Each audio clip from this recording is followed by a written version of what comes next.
എല്ലാവർക്കും സുഖമാണല്ലോ, എല്ലാവർക്കും സുഖം വിശ്വസിക്കുന്നു. ഇന്ന് നമുക്കൊരു ജാമുൻ ഉണ്ടാക്കിയാലോ, ഗുലാബ് ജാമുൻ ഉണ്ടാക്കാം. അപ്പോൾ നമുക്കത് എങ്ങനെ ഉണ്ടാക്കുന്നതെന്ന് നോക്കാം. അതിന് മുമ്പായിട്ട് എൻ്റെ കൂട്ടുകാർ ആദ്യമായിട്ടാണ് എൻ്റെ വീഡിയോ ചാനൽ കാണുന്നതെന്ന് പ്ലീസ് എല്ലാവരും ചാനൽ സബ്സ്ക്രൈബ് ചെയ്യണം കേട്ടോ.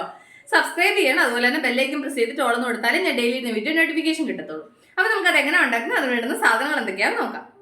അതിനുവേണ്ടി ഒരു പാത്രം എടുത്ത് ഇതിലേക്ക് 1/2 കപ്പ് മിൽക്ക് പൗഡർ, അതിൻ്റെ കൂടെ 2 ടേബിൾ സ്പൂണ് ഗോതമ്പ് പൊടി, എന്നിട്ട് ഇതിലേക്ക് 1 പിഞ്ച് ബേക്കിംഗ് സോഡ, എന്നിട്ട് അതിലേക്ക് 2 ടീസ്പൂണ് നെയ്യ്, എന്നിട്ടിത് കൈകൊണ്ട് നന്നായിട്ട് മിക്സ് ചെയ്യണം.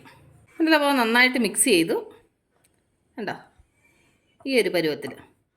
ഇനി ഇതിലേക്ക് നമുക്ക് കുറേശ്ശെ പാലൊഴിച്ചിട്ട് ഇത് നന്നായിട്ട് കുഴച്ചെടുക്കാം.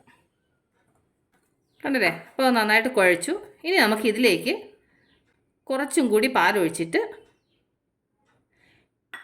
ഇച്ചിരി കൂടെ ലൂസായിട്ട് കുഴയ്ക്കണം.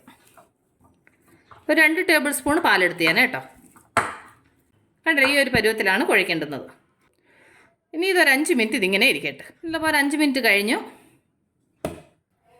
ഇനി നമുക്ക് കയ്യിൽ ഒരല്പം എണ്ണ തടവിയിട്ട് ഇതിൽ നിന്ന് ചെറിയ ബോൾ എടുത്താൽ മതി കേട്ടോ. ഒരുപാട് വലുത് വേണ്ട, കാരണം വെച്ച് കഴിഞ്ഞാൽ അത് ഫ്രൈ ആയി കഴിയുമ്പം ഇച്ചിരി കൂടെ വലുതാവും. അപ്പോൾ അതുകൊണ്ട് ഒരുപാട് വലിയ ബോളായിട്ട് എടുക്കണ്ട കേട്ടോ.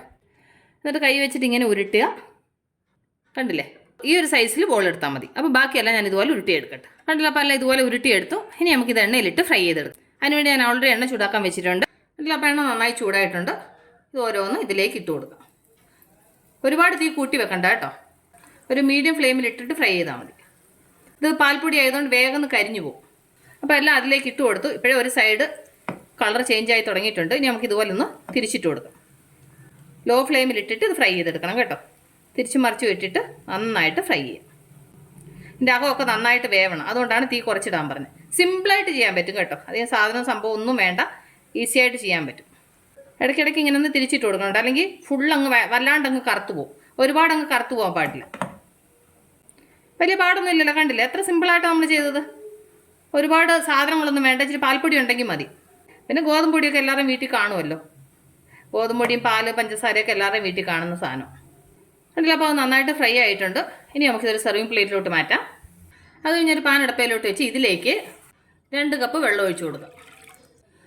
എന്നിട്ട് 1 കപ്പ് പഞ്ചസാര, എന്നിട്ട് അതിൻ്റെ കൂടെ 3 ഏലക്ക ചതച്ചത്. ഇനി ഈ പഞ്ചസാര നന്നായിട്ടൊന്ന് മെൽട്ടായിട്ട് ഷുഗർ സിറപ്പ് ആവണം. ജസ്റ്റ് ഒന്ന് മെൽട്ടായാൽ മതി കേട്ടോ, മെൽറ്റായി ഒന്ന് തിളച്ചാൽ മതി. അപ്പോൾ നന്നായിട്ടൊന്ന് തിളക്കട്ടെ. കണ്ടില്ലേ, പഞ്ചസാരയൊക്കെ നന്നായിട്ട് അലിഞ്ഞു, നന്നായിട്ട് വെള്ളം തിളയ്ക്കുന്നുണ്ട്. ഇതിലേക്ക് നമ്മൾ അങ്ങനെ ഫ്രൈ ചെയ്ത ജാമുൻ ഉണ്ടല്ലോ, അത് ഇതിലേക്ക് ഇട്ട് കൊടുക്കാം. എന്നിട്ട് ഇതൊരു ലോ ഫ്ലെയിമിൽ അടച്ച് വെച്ച് ഒരു 5 മിനിറ്റ് വേവിക്കാം. അതിനകത്ത് ആ മധുരമൊക്കെ നന്നായിട്ടൊന്ന് പിടിക്കട്ടെ. നമ്മൾ ആ ജാമുൻ അതിലിട്ടിട്ട് ഒരു 5 മിനിറ്റ് കഴിഞ്ഞു. കണ്ടില്ലേ, എല്ലാം നന്നായിട്ട് ഷുഗർ സിറപ്പൊക്കെ കുടിച്ച് നന്നായിട്ട് വീർത്തിട്ടുണ്ട്. കണ്ടില്ലേ, നമ്മുടെ ജാമുൻ റെഡി ആയിട്ടുണ്ട്. നമുക്ക് സ്റ്റൗ ഓഫ് ചെയ്യാം. ഇനി ഇത് നന്നായിട്ടൊന്ന് തണുക്കട്ടെ.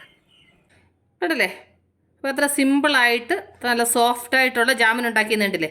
അപ്പോൾ എൻ്റെ കൂട്ടുകാർക്ക് ഞാൻ നിങ്ങളുമായിട്ട് ഷെയർ ചെയ്ത ഈ ജാമുൻ റെസിപ്പി നിങ്ങൾക്ക് എല്ലാവർക്കും ഇഷ്ടപ്പെട്ടാണെന്ന് വിശ്വസിക്കുന്നു.